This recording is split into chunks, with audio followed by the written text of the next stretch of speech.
Hello guys, good morning. So welcome back to my YouTube channel. This is Autoboy Zone.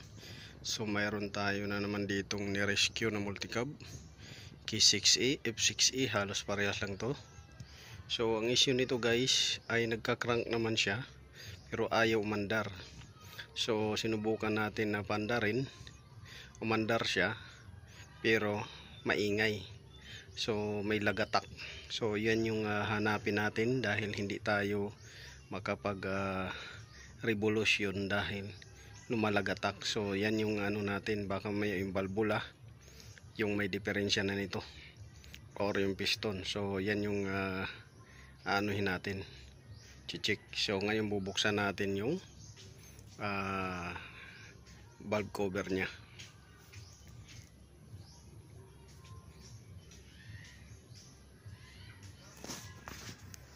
So naluwagan ko na yan guys,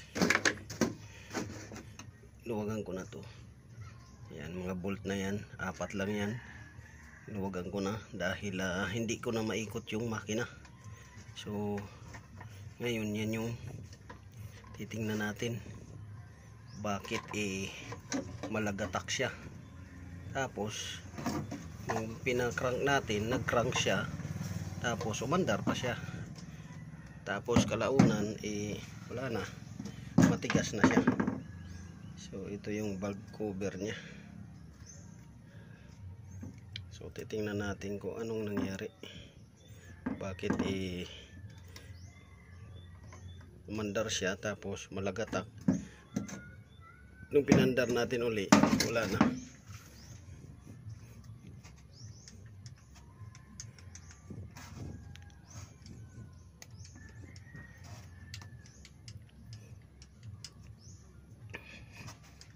So mayroong mga valvula na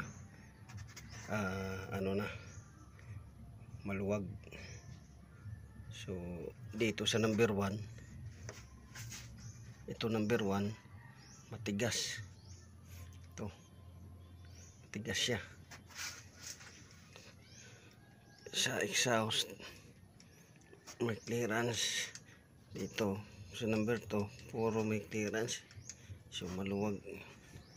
So titingnan natin kung ano yung lumalagatak dito, baka naputol na. So dito tayo magsimula, tingnan natin kung may nag-crack.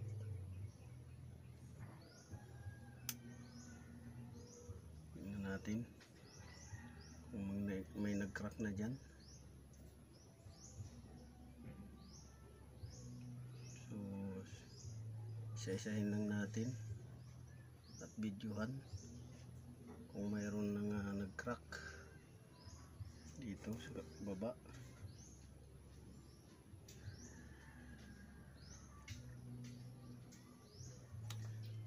So natin makita, dito tayo sa baba.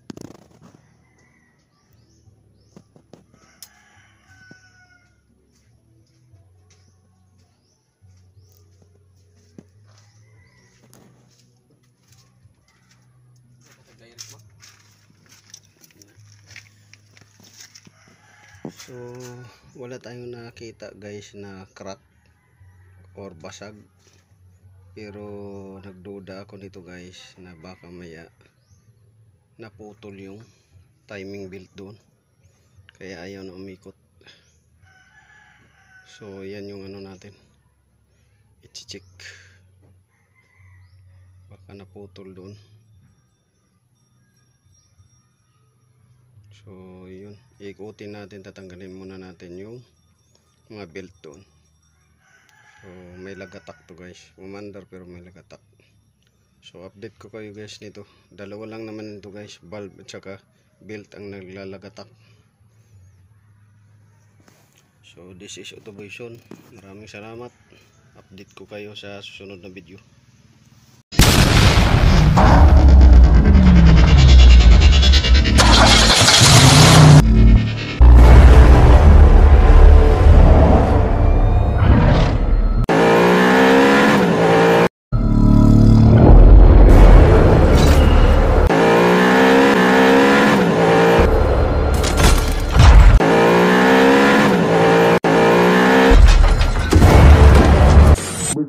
Make